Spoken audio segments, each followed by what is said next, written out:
할렐루야. 오늘도 여성 예배 특별히 월 마리아 행전에 함께 이렇게 본당에 모여서 예배당에 모여서 기도하시고 예배하신 여러분들을 주님의 이름으로 환영하고 또 축복합니다. 또 이 시간 유튜브로 함께 영상으로 함께 하시는 모든 분들에게도 동일한 은혜가 있기를 간절히 원합니다. 우리 이제 완전히 봄이 되고 완전 더워졌죠. 여러분의 그 좀 마음도 이제 좀 활짝 펴고 많은 사람들에게 웃음으로 다가가는 그런 계절이 되었으면 좋겠는데요. 우리 옆에 분들에게 눈웃음을 치면서 세상의 소금과 빛으로 사십시오. 좀 이렇게 고백할까요? 예. 오늘은 귀한 목사님을 모셨습니다.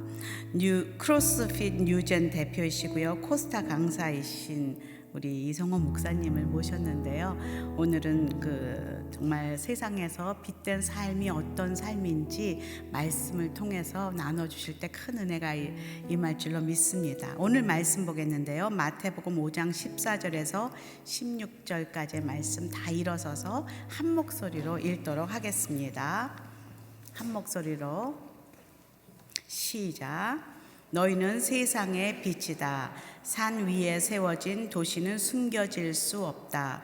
등잔을 켜서 그릇으로 덮어주지 않고 등잔대 위에 두어 그 빛을 집안에 있는 모든 사람들에게 비추는 것이다. 이와 같이 너희도 너의 빛을 사람들에게 비추라. 그래서 그들이 너의 선한 행실을 보고 하늘에 계신 우리 아버지께 영광을 돌리게 하라. 아멘. 앉아주십시오. 우리 이성호 목사님은 사실 저희 여성 예배는 처음 오시지만 저는 유튜브 영상을 통해서도 뵙고요, 또 이렇게 한번 개인적으로 뵌 적도 있는데요. 젊어 보이시는데 자녀가 3명에 큰아이가 20살이랍니다. 그렇죠. 특수 목회를 하시면서 세상에 어떻게 빛으로 사시는지, 세상의 빛이라는 제목으로 말씀 전해주시고 여러분의 큰 은혜가 임할 줄로 믿습니다. 우리 박수로 하나님께 감사해요.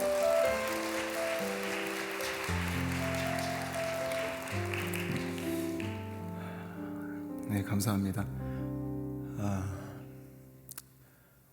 한 30여 년 전에 제가 이 자리에서 대학생 때 은혜 참 많이 받았었습니다. 오늘의 교회에서는 집회에 많이 참석하면서 정말 하나님 앞에 예배하고 또 기도하고 또 제 삶을 드렸던 기억들이 나는데요.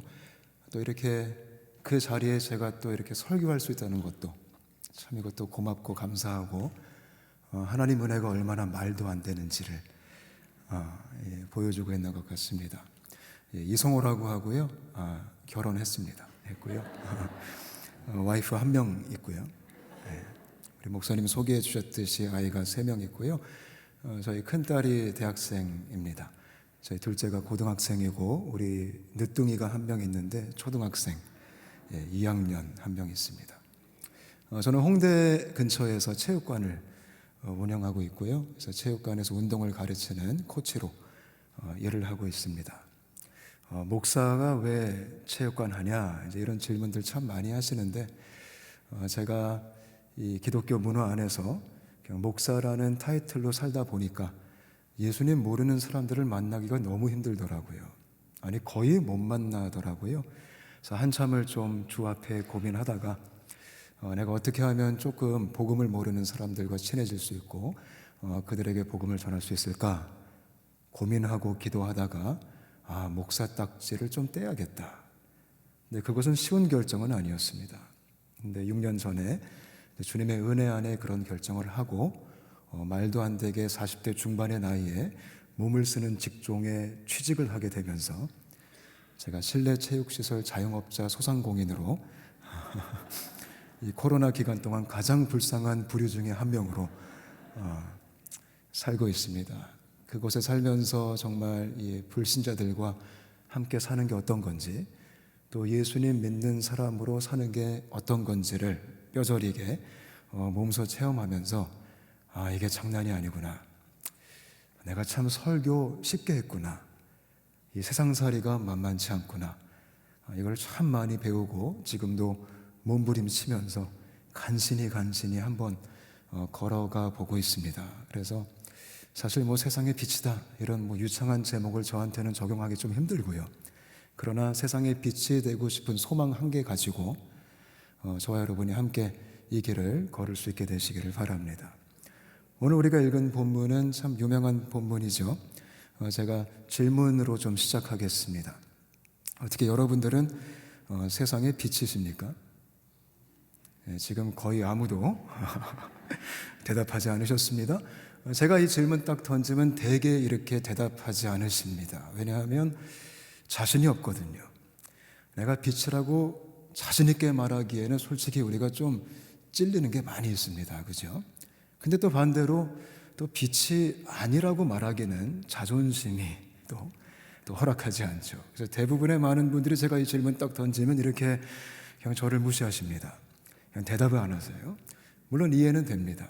근데 여러분, 이 빛이라는 것은 내가 완벽하게 살았다고 해서 내가 죄를 한 번도 짓지 않고 내가 어떤 사람도 한 번도 미워하지 않고 내가 음란한 생각을 한 번도 해보지 않고 나는 돈에 대한 욕심도 없고 그렇게 도덕적으로 윤리적으로 아무런 결함이 없이 산다고 해도 그것 때문에 우리가 빛이 되는 것은 아닙니다.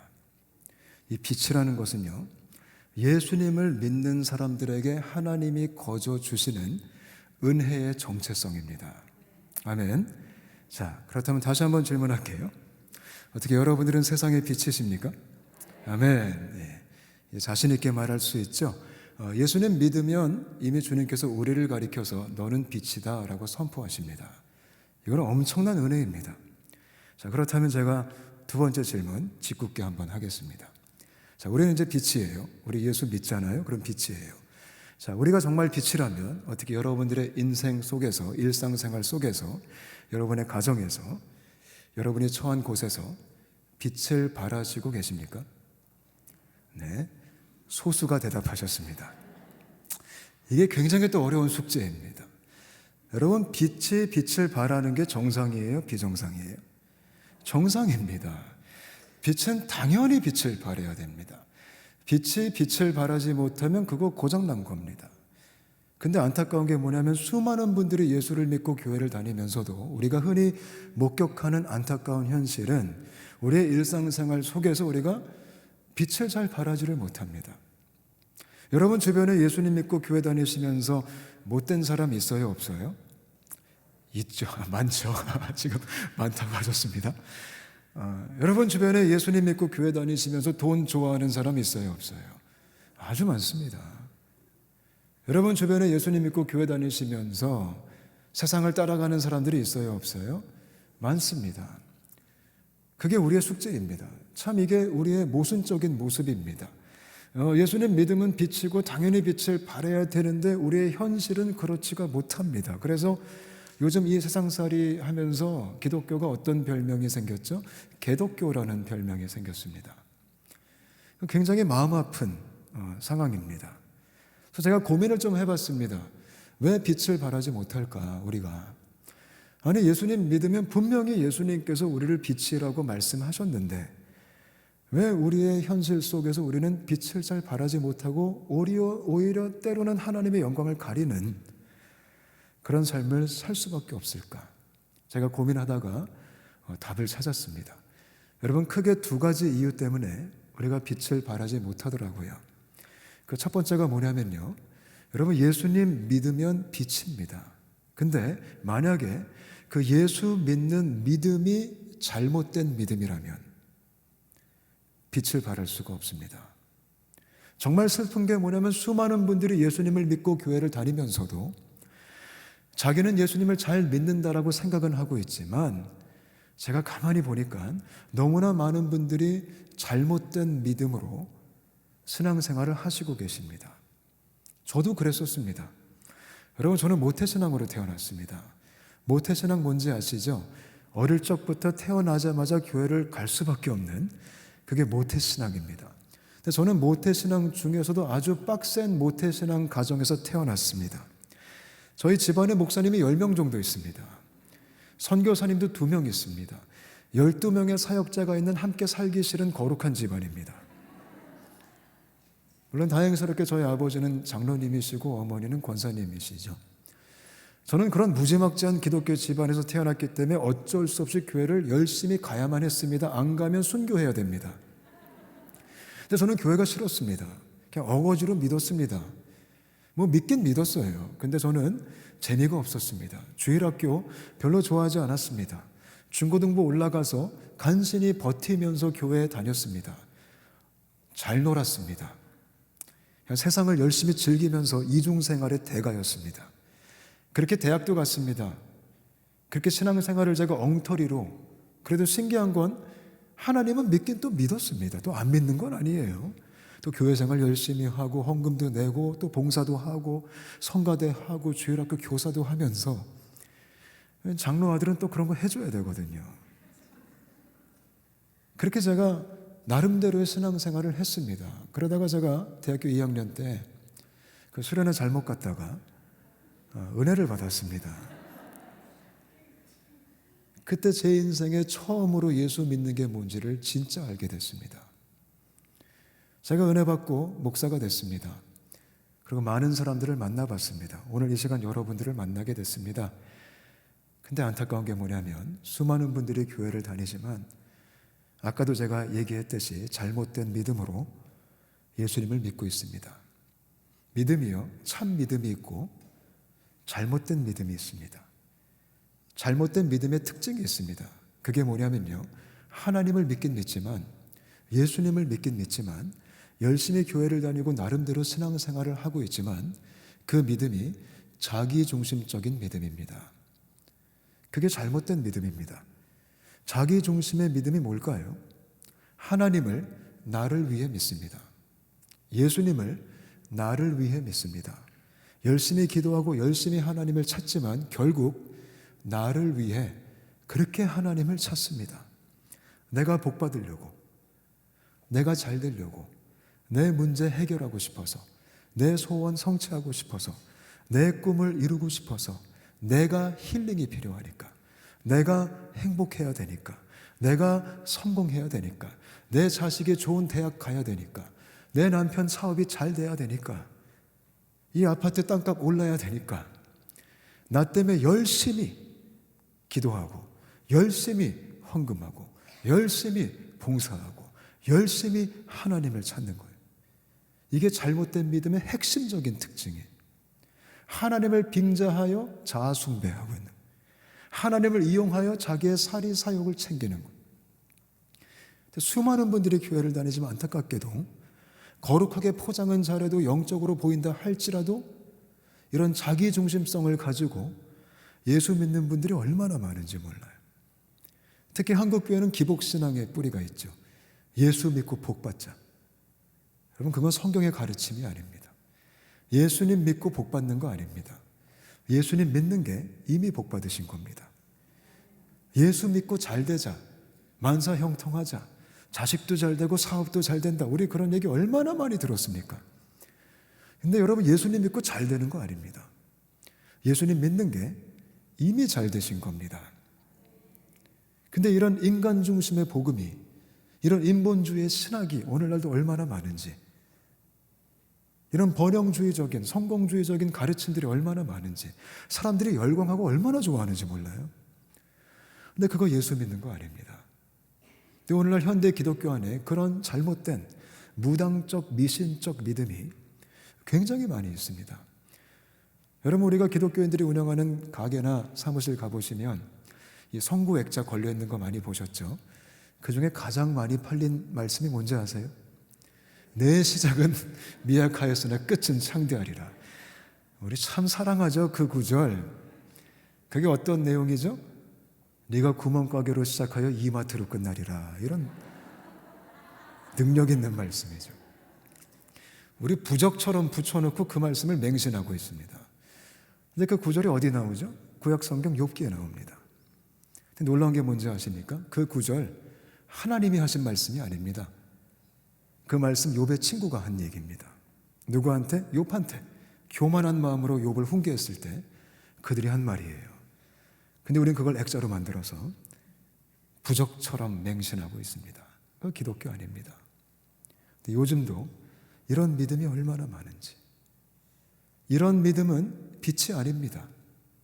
예수님을 믿는 게 아니고 예수님을 이용하여 자기를 추구하고 있는 것입니다. 여러분, 자아추구가 뭐죠? 자아추구는 죄의 본질입니다. 인간이 자기 인생에 자기가 왕되는 사건, 인간이 자기 인생에 자기가 주인 되는 사건, 예배의 대상이 바뀌어서 내가 나를 예배하기 시작하는 사건, 그게 죄입니다. 그게 아담과 하와의 죄였습니다. 하나님이 되려고 선악과를 먹었습니다. 내가 내 인생의 하나님이 돼서 내가 중심이다.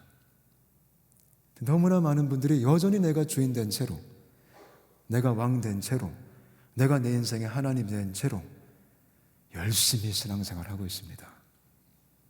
그래서 가끔 하나님께 삐지기도 하고, 내 거 안 들어주면 살아있는 거 맞냐고 막 따지기도 하고.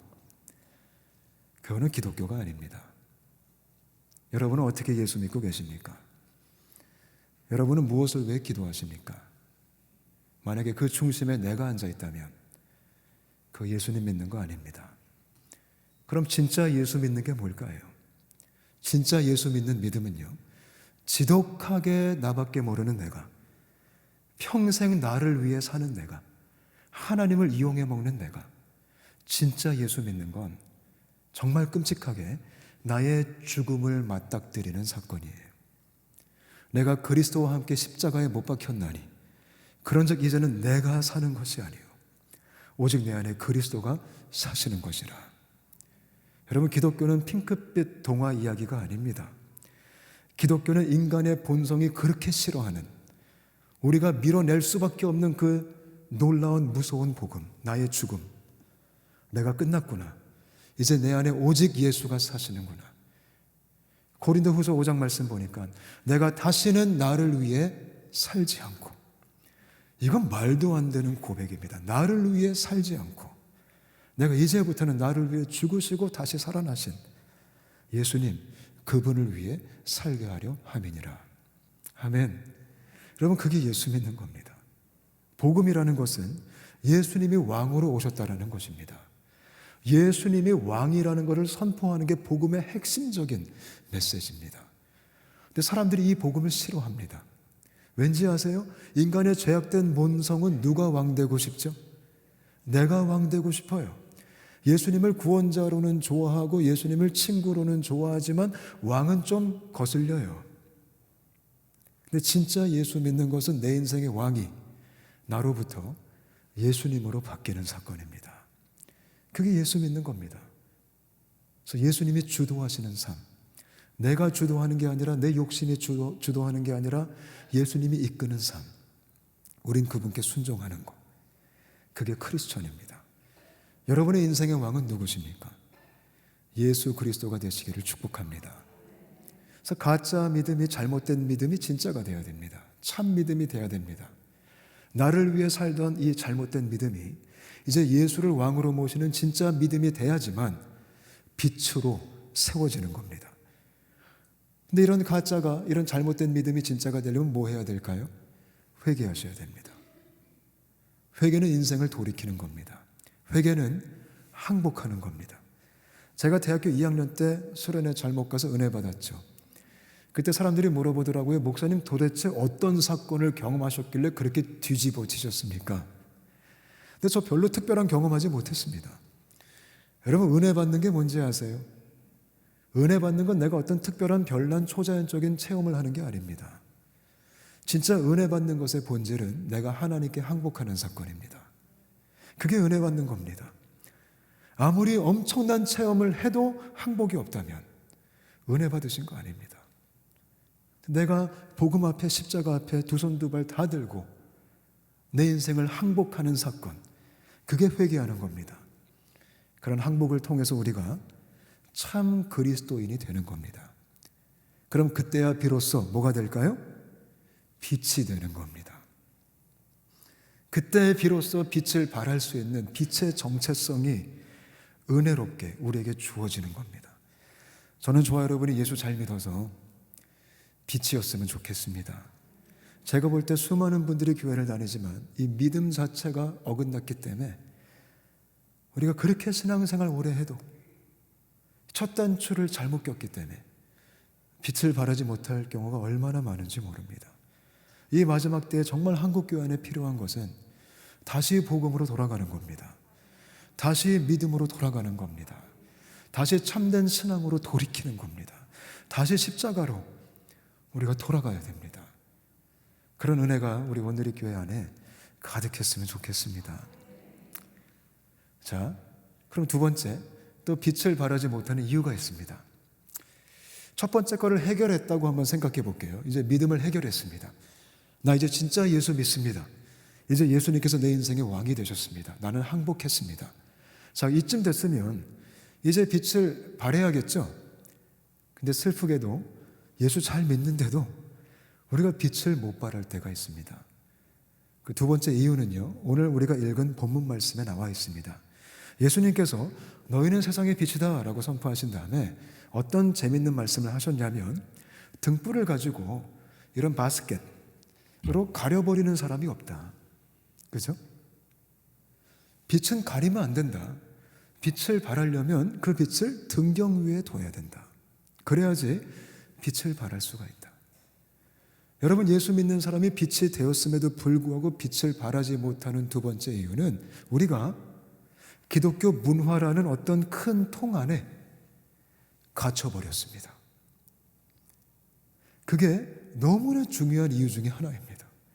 제가 볼 때요, 우리가 익숙한 빛을 발하지 못하게 하는 기독교 문화가 뭐냐면 꼭 은혜 받고 나면 우리는 기독교 문화 안에 혹은 교회 안에 우리의 신앙생활이 갇혀버립니다. 또 그거를 가리켜서 우리는 온전한 신앙생활이라고 배우게 됩니다. 제가 꼭 그렇게 배웠습니다. 저 은혜 받자마자 저희 교회 청년부에서 우리 목사님이 너무 좋아하시면서 저를 양육하시기 시작했습니다. 근데 제가 그때 어떤 양육 받은지 아세요? 성호야, 너 이제 은혜 받았으면 세상 친구 끊어야 돼. 걔네들하고 놀면 안 돼. 이제 MT 가면 안 되고 이제 OT 가면 안 되고 너 옛날에 어울렸던 거 그런 거 다 끊어야 돼. 이제 텔레비도 보면 안 되고 이제 음악도 다 가려서 들어야 되고 이제 교회에서 살아야 돼. 저 너무 착해가지고 또 은혜 받으면 또 얼마나 착해져요 사람이. 저 말을 너무 잘 들은 거예요. 그래서 제가 친구를 다 끊었어요. 안 만났어요. 하루아침에 끊어버렸어요. 무 자르듯이 그냥 확 잘라버렸어요. 요즘 말로 하면 인스타 언팔하고 패친 친구 끊고 카톡 탈퇴하고 혼자 왕따가 돼가지고 신앙생활 열심히 했어요. 그게 맞는 건 줄 알았어요. 물론 그게 중요하지 않다라는 거 아니에요. 저는 월화수목금토주일을 교회에서 살았어요. 대학생 때 새벽 기도를 빠지지 않았어요. 제 별명이 기도의 용사였어요. 영적인 욕심도 과해가지고요, 권사님들과 기도 배틀 떴어요. 저보다 교회에서 기도 오래 하는 사람은 존재해서는 안 됐었어요.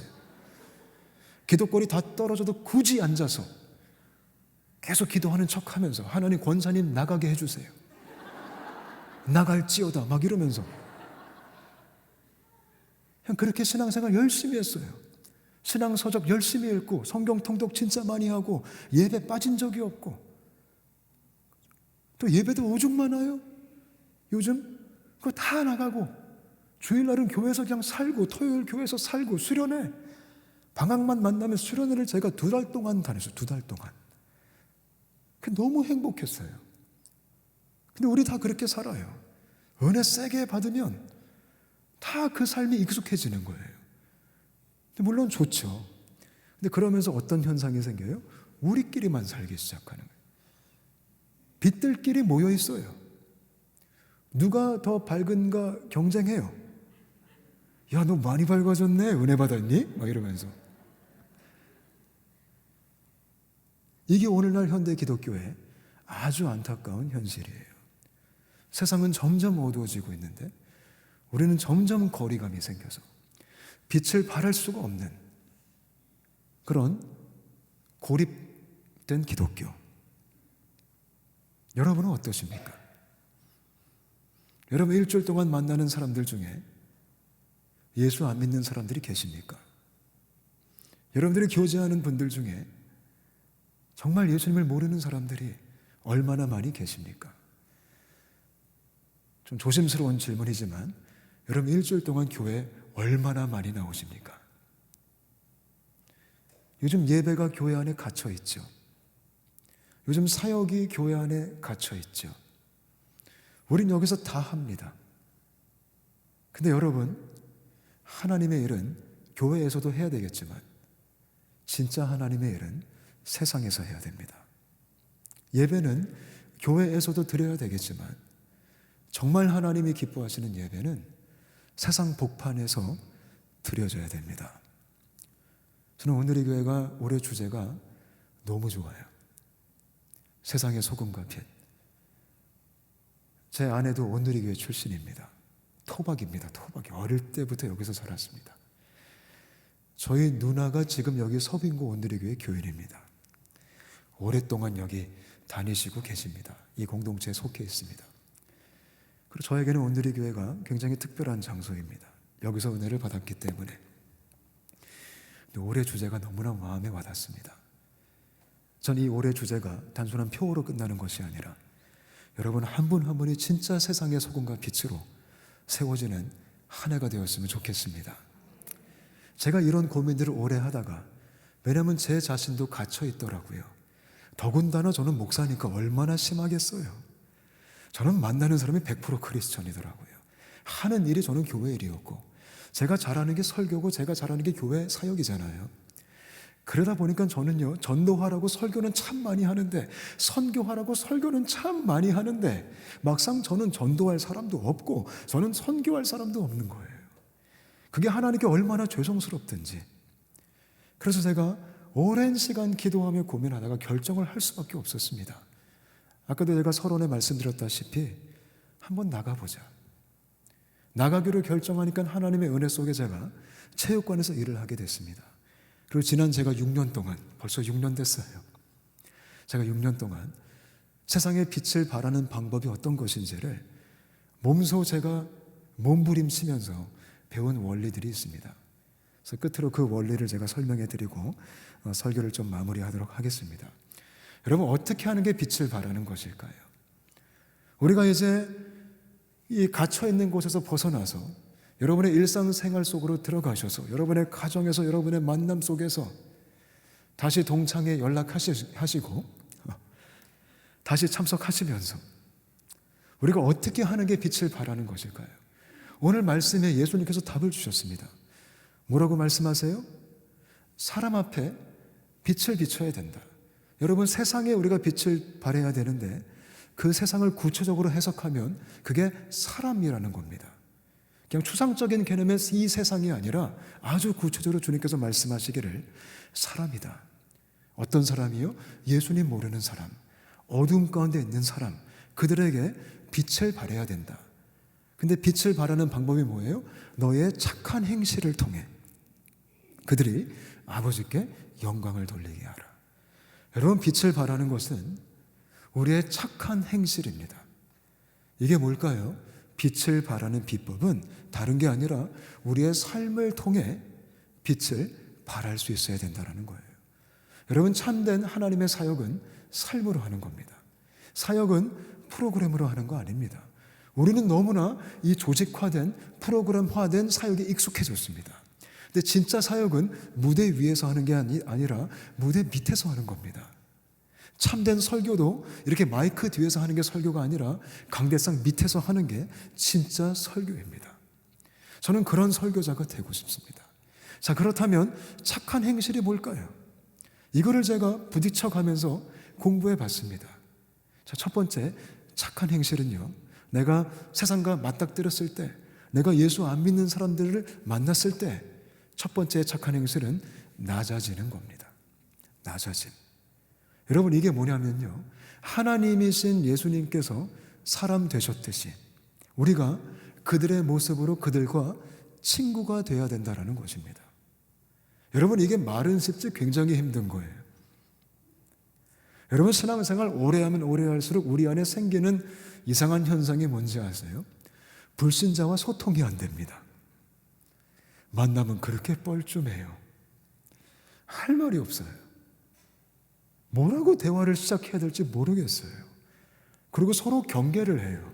우리는 오염될까 봐 경계하고 그들은 전도할까 봐 경계해. 특히 오래될수록 도대체 무슨 말로 시작해야 될지 감이 안 잡히는 거예요. 제가 딱 그랬어요. 제가 체육관 들어가서 이제 코치로 일을 시작했는데 저희 체육관의 95%가 예수님을 안 믿어요. 우리 회원들이. 무슨 대화를 어떻게 꺼내야 될지 모르겠는 거예요. 그들도 저를 경계하더라고요. 제가 목사인 거 다 알거든요. 아니 목사가 왜 코치해? 우리 전도하려고 하는 거 아니야? 수근수근 거리고요. 우리 운동할 때 찬양 틀어주면 어떡하지? 물론 제가 영어로 틀어요. 잘 몰라요. 근데 그런 벽이 있는 거예요. 그래서 제가 처음에 이 사역을 시작했을 때 그 긴 시간을 좀 보냈어요. 정말 낮아지고 친구 되려고. 근데 친구 되는 비결을 제가 터득했어요. 여러분, 예수님 안 믿는 사람들과 우리가 정말 낮아져서 그들의 친구가 되려면 어떻게 해야 되냐면 좀 뻘쭘하고 좀 어색해도 시간을 많이 보내시면 돼요. 제가 가만히 보니까 인간 관계는 시간 보낼수록 친해져요. 시간 많이 보내면 많이 친해지고 시간 조금 보내면 조금 친해지는 거예요. 그래서 제가 그들에게 시간을 주기 시작했어요. 여러분, 시간을 주는 게 뭔지 아세요? 시간 주는 건 생명을 주는 거예요. 여러분, 지금도 째깍째깍 시간이 흘러가고 있죠. 우리가 뭐 까먹고 있는 거예요? 죄송하지만 생명 까먹고 있는 거예요. 우린 지금 계속 죽음을 향해 가고 있잖아요. 시간이 얼마나 소중해요. 내 시간을 주는 게 내 생명을 그에게 주는 사건이에요. 제가 우리 회원들과 시간을 보냈어요. 운동만 같이 하는 게 아니라 같이 밥을 먹기 시작했어요. 물론 밥은 제가 샀죠. 또 밥도 먹고 제 집에 초대하기 시작했어요. 회원들이 코치의 집에 놀러 와요. 집에서 또 밥 먹이고 함께 놀고 얘기하기 시작했어요. 좀 죄송한 말씀이지만 세상 사람들은 또 밥뿐만 아니라 또 뭐 좋아하시죠? 또 이거 좋아하세요. 좀 제가 굉장히 어색했지만 그들과 그 자리도 함께 가기 시작했어요.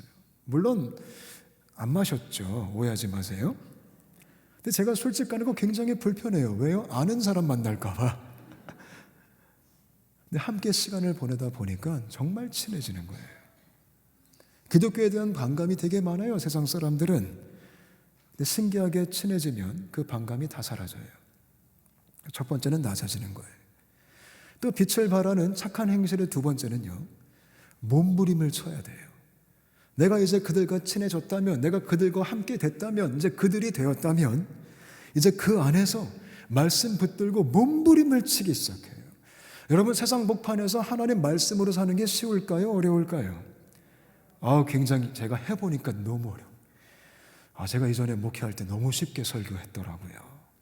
근데 제가 막상 해보니까 이게 장난이 아니에요. 특히 제가 자영업자로 살면서 제가 작은 사업장을 지금 운영하면서 이 예수 믿는 사람들이 정직하게 사업하는 게 이게 얼마나 유혹이 많은 건지 제가 뼈저리게 느끼고 있어요. 여러분, 예수님 믿는 사람들이 사업할 때 정직하게 해야 되잖아요. 우리가 세금을 잘 내야 돼요? 아니면 좀 떼먹어야 돼요? 잘 내야죠. 우리 정직하게 계산하고 신고할 거 다 해야 되거든요. 근데 그렇게 사업하면 세금 낼 거 다 내면 돈 벌어요? 못 벌어요? 못 벌어요. 세상에 세금이 얼마나 많은지 제가 너무 상처가 돼요. 아니, 무슨 놈의 세금이 그렇게 많아요? 무슨 부가세, 종소세, 면허세, 등록세, 사업소득세, 종합소득세. 와, 진짜 제가 세자를 진짜 싫어하게 됐어요. 더군다나 저는 체육관이 제 섬김의 장이기 때문에 회비도 굉장히 싸거든요. 제가 돈 벌려고 하는 것이 아니기 때문에. 근데 그렇게 하면서 정직하게 하려고 하다 보니까 너무 힘든 거예요. 먹고 살 수가 없어요. 좀 조심스럽고 미안한 말이지만 여러분, 제가 체육관에서 받는 연봉이 한 500만 원 정도 돼요. 연봉이. 그러니까 돈을 제가 갖고 올 수가 없죠. 왜냐하면 또 월세가 홍대 아주 은혜로워요.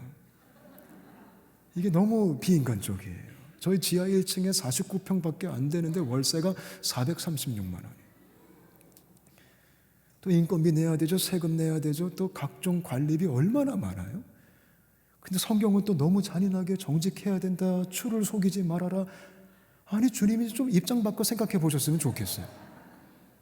근데 거기서 몸부림을 치고 싸워야 되는 거예요. 우리 회원들이 저를 볼 때 이해를 못해요. 여러분, 보통 예수 믿는 사람들은 안 그러겠지만 보통 사업하는 분들이 우리가 쇼핑하다 보면은 카드가와 현금가를 똑같이 받아요? 다르게 받아요? 다르게 받죠. 현금 조금 싸게 받죠. 왠지 아세요? 부가세 신고 안 하려고. 근데 예수 믿는 사람이 또 그러면 돼요? 안 돼요? 안 되죠. 저희 체육관은 카드가와 현금가가 똑같거든요. 그러다 보니까 다 신고해야 되는 거예요.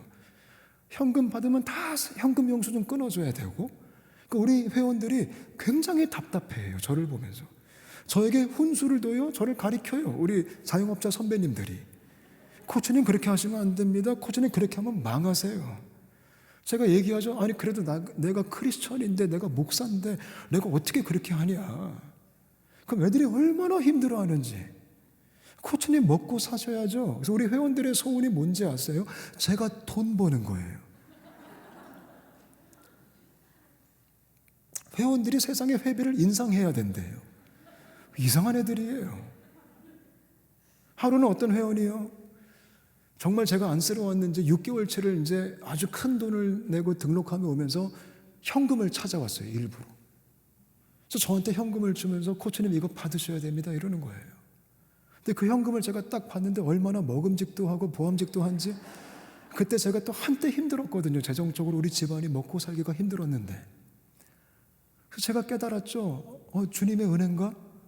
드디어 주님이 나의 궁핍함을 아시고 공급해 주시는구나.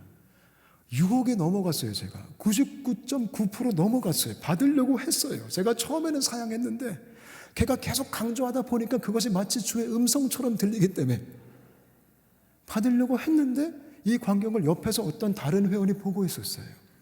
둘 다 예수를 안 믿어요. 근데 그 회원들을 딱 보더니 피식 웃어요. 그리고 더벅더벅 오더니 이 지금 저한테 돈을 주는 회원의 등짝을 철썩 치면서 뭐라고 하는지 아세요? 야, 우리 코치님 이런 거 안 받으셔, 이러는 거예요.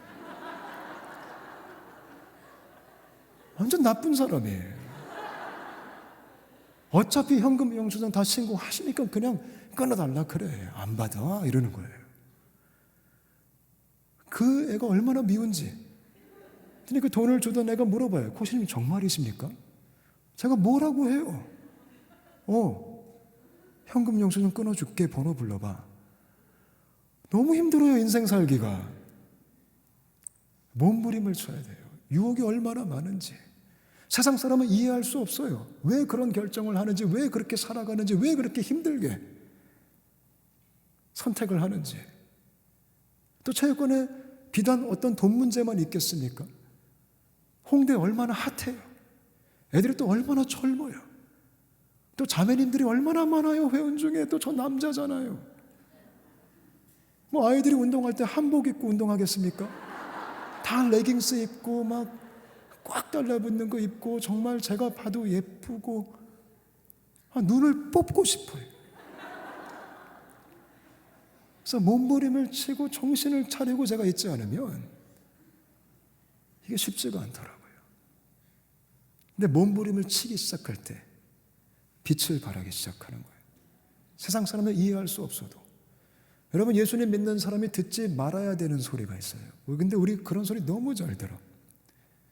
다른 줄 알았는데 알고 보니 똑같네. 예수 안 믿는 사람이 그런 얘기 얼마나 많이 하는지 몰라요, 부끄럽게. 근데 우리가 어떤 소리 들어야 될까요? 같은 줄 알았는데 알고 보니 다르다. 왜 같아요? 친구니까. 같이 노니까. 똑같네. 근데 알고 보니 달라. 왜요? 몸부림을 치고 있으니까. 이해할 수 없는 거룩한 몸부림을 치고 있으니까. 물론 때로는 넘어질 수도 있겠죠. 그래도 그것 때문에 또 마음을 내가 치면서 또 애통하고 있으니까. 그때 빛을 발하기 시작하는 거예요. 내가 완벽할 때 빛을 발하는 게 아니에요. 내가 완벽하게 잘 살 때 빛을 발하는 게 아니에요. 내가 주 앞에 진실되게 겸손하게 살기 시작할 때, 애통하며 살기 시작할 때, 그때 빛을 발하는 거예요. 할렐루야. 마지막 세 번째, 빛을 발하는 방법은 첫 번째가 낮아짐이고, 두 번째가 몸부림이고, 세 번째 당연하게 희생적으로 섬겨야 돼요. 여러분, 예수님 믿는 사람이 세상 복판에서 어떻게 살아야 될까요? 예수님께서 말씀하시기를 인자는 섬김을 받으려 온 것이 아니다. 도리어 섬기려 하고 자기의 생명을 많은 사람의 대속물로 주려 하려 함이니라. 우리는 죽도록 섬겨야 됩니다. 제가 체육관을 인수하고 운영하면서 제 아내와 이런 결정을 했습니다. 우리가 체육관 위에 죽자. 희생하자. 재정적으로도 죽고 시간적으로도 죽고, 특히 작년에 코로나 때 얼마나 힘들었는지 몰라요. 2년 동안 코로나 아니어도 돈을 못 버는데, 아니 그놈의 코로나 맨날 문 닫으라 그러고 샤워하지 말라 그러고 회원수가 반이 떨어져 나갔어요. 근데 섬겨야 되고 희생해야 되고. 작년에 저 혼자 운영했거든요. 매일 새벽에 일어나서 하루에 15시간 일했어요. 병 안 걸린 게 은혜였어요. 얼마나 인생이 고됐는지. 근데 그게 크리스천의 삶이에요. 여러분, 사역은 화려한 게 아니에요. 예수 믿는 건 조명받는 사건이 아니에요. 하다못해 예수님도 흠모할 게 하나도 없었다고 얘기해요. 기독교는 매력적인 종교가 아니에요. 오히려 기독교는 아니 저 길을 왜 가? 그게 기독교의 핵심이에요. 근데 꾸역꾸역 십자가를 지고 한 알의 밀이 땅에 떨어져 썩지 아니하면 열매가 없다라고 말씀하셨기 때문에 그 길을 걸어가는 거예요. 근데 그때 열매가 꿈틀꿈틀 거리기 시작하는 거예요. 아멘. 제가 체육관 간증하라 그러면 하루 종일도 할 수 있어요. 제가 얼마나 힘들었는지 이 간증도 진짜 많이 할 수 있고, 그리고 제가 얼마나 허접했는지 이 얘기도 진짜 많이 할 수 있고. 제가 깨달은 게 있어요. 하나님 없이는 살 수 없다. 그게 그렇게 자존심이 상했어요. 처음에는. 은혜도 좀 적당히 주셔야죠. 은혜밖에 없으면 기분이 나빠요. 그게 저의 교만함이었어요. 왜냐하면 지난 6년 동안 그거를 철저하게 배웠어요. 저는 아무것도 할 수 없더라고요. 그렇게 연약하고 그렇게 죽어지면서 하나님이 행차하시기 시작하는 거예요. 아멘. 그때 주님이 드러나시는 거예요. 그리고 어떤 역사가 생겨요? 그들이 너의 착한 행실을 보고 아버지께 영광을 돌리기 시작한다라는 거예요. 마무리 짓겠습니다. 제가 체육관에 잊을 수 없는 사건이 하나 있었습니다. 저희 체육관은 95%가 예수합니다요. 근데 2년 전에 너무 감동적인 이야기가 하나 있었어요. 저희가 분위기가 너무 좋아요. 가족같이 체육관이. 그렇기 때문에 신기한 건 거기서 커플들이 진짜 많이 탄생해요. 근데 2년 전에 저희 체육관에 처음으로 결혼한 커플이 생겼어요. 둘 다 예수 안 믿어요. 근데 걔네들이 저를 찾아왔어요. 날 잡고 같이 밥 먹자고. 물론 제가 샀죠. 그래서 자기 결혼하게 됐대요. 그래서 축하한다. 그랬어요. 부탁이 있대요. 코치님 혹시 저희 주례해 줄 수 있겠습니까? 그래서 제가 빵 터졌어요. 아니 세상에 무슨 체육관 관장이 주례를 하냐. 그건 있을 수 없는 일이다. 부모님들이 허락하지 않을 것이다. 근데 자기 둘을 아는 사람이 저밖에 없대요. 둘도 서로 모르는 관계였기 때문에 체육관 오기 전까지는. 그래서 제가 부모님께 허락받으면 내가 생각해 보겠다. 허락을 받아온 거예요. 그래서 제가 처음으로 2년 전에 불신자 결혼을 주례를 했어요. 와, 얼마나 떨렸는지. 근데 잊을 수가 없어요. 그래서 제가 주례 선생님으로 이제 소개받고 올라갔습니다. 그래서 두 아이들이 이제 걸어왔죠. 얼마나 예쁜지 몰라요. 근데 제가 목사인 건 다 알잖아요. 제가 성경책을 갖고 올라갔습니다. 그리고 우리 하객들에게 양해를 구했죠. 사실은 내가 목사입니다. 오늘 내가 이 말씀으로 꼭 축복해 주고 싶다고. 우리 회원들도 그때 결혼식장에 한 30여 명이 참석했었어요. 요한복음 3장 16절을 읽어줬습니다. 하나님이 너희를 이처럼 사랑하사 독생자를 주셨다. 누구든지 저를 믿으면 멸망하지 않고 영생을 얻게 하려 하심이라. 너희가 하나님의 사랑을 알 때, 하나님이 너희를 얼마나 사랑하는지 너희가 알 때 너희가 서로 사랑할 수 있을 거야. 이러고 말씀으로 축복해 주고요. 그 뻘쭘한 불신자 결혼식에서 제가 축복 기도도 해줬어요. 애를 부여잡고 기도해주고, 우리 하객들은 어리둥절. 그리고 제가 선포해줬어요. 이들이 부부가 되었음을 성부와 성자와 성령의 이름으로 선포합니다. 그랬더니 갑자기 하객들이 막 박수를 치고 막 너무 좋아하는 거예요. 제가 우리 회원들 앞에서 했던 첫 번째 설교였어요. 잊을 수가 없어요. 그 아이들이 작년에 애를 낳았어요. 우리 뉴젠 베이비가 태어났어요. 그 애를 데리고 체육관에 와요. 가끔. 얼마나 예쁜지 몰라요. 저한테 너무 특별한 애기예요. 걔를 안고 제가 수업을 해요. 저를 너무 좋아해요. 제가 안 하면 또 그렇게 잘 자요. 제가 엄마 아빠 운동할 때 데리고 나가서 이제 애 재우고 기도해주고 찬양 불러주고 예수 사랑하시면 거룩하신 말 했어요. 그냥 이런 삶이 너무 좋아요. 언제까지 제가 이 일을 해야 될지는 모르겠지만, 또 언젠 제가 또 교회로 돌아갈 수 있겠지만, 제가 꿈꾸는 교회가 있어요. 정말 세상의 소금과 빛이 되는 교회. 그런 공동체들이 많이 일어났으면 좋겠어요. 여러분 한 분 한 분이 그런 빛이 되시기를 축복합니다. 같이 기도하겠습니다. 우리 합심해서 같이 한번 기도했으면 좋겠습니다. 여러분, 주님께서 우리를 세상의 빛으로 부르셨습니다. 그래서 우리는 빛을 당연히 발해야 됩니다. 근데 빛을 못 발할 때가 있어요. 첫 번째는 믿음이 잘못되면 그래요. 우리 이거 먼저 기도했으면 좋겠어요. 여러분은 어떻게 예수님 믿고 계십니까? 여러분은 무엇 때문에 하나님을 그렇게 찾고 계십니까? 그게 혹시 내가 나 때문에 그러고 있다면 여러분, 그것은 잘못된 믿음일 수가 있습니다. 예수님 믿는 건 예수님이 왕되는 사건입니다. 우리 같이 한번 기도하실 때, 주님, 혹시 내가 여전히 내가 왕된 채로, 여전히 내가 주인된 채로 예수님 믿고 있다면 주님 용서하여 주옵소서.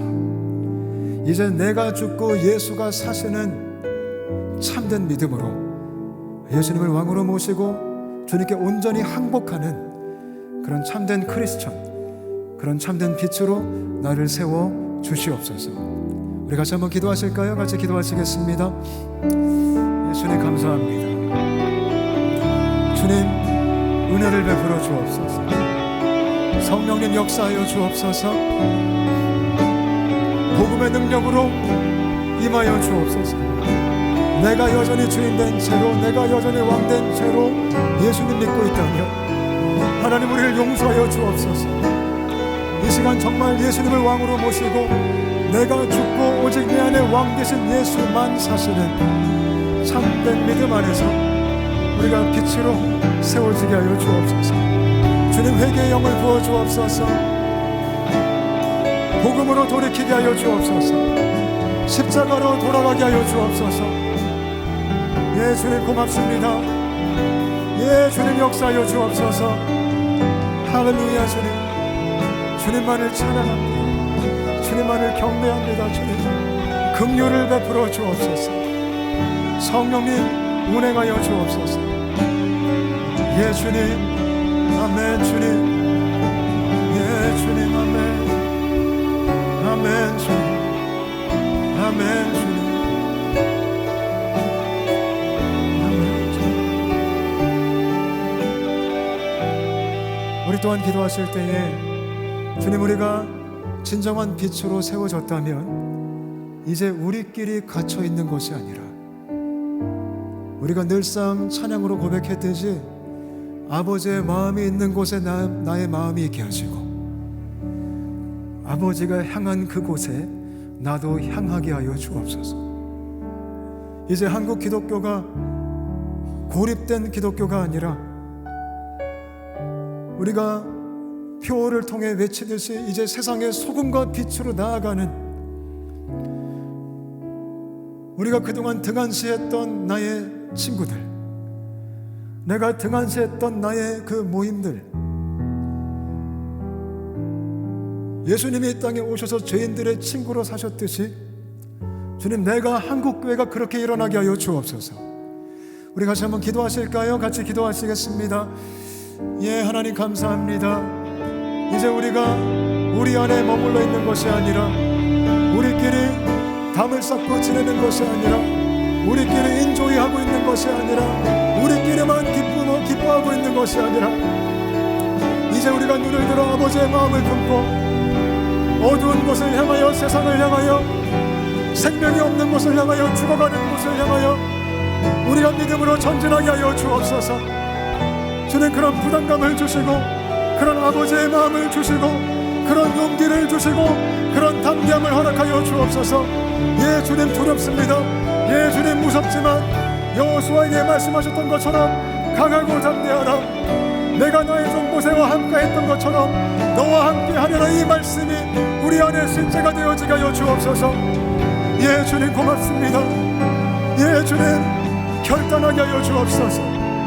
결정하게 하여 주옵소서. 헌신하게 하여 주옵소서. 예, 주님, 우리 모두는 오늘 이 교회를, 이 수의 여성 예배를